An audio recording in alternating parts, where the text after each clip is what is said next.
கிடையாது.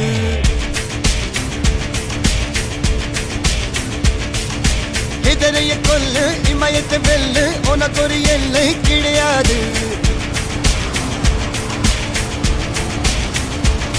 யாரோ யாரிவனோ ஒரு நீரோ தீயோ யார் அறிவார். ஆளும் வேறிவனோ அதை அசைத்து பார்க்க யார் வருவார்.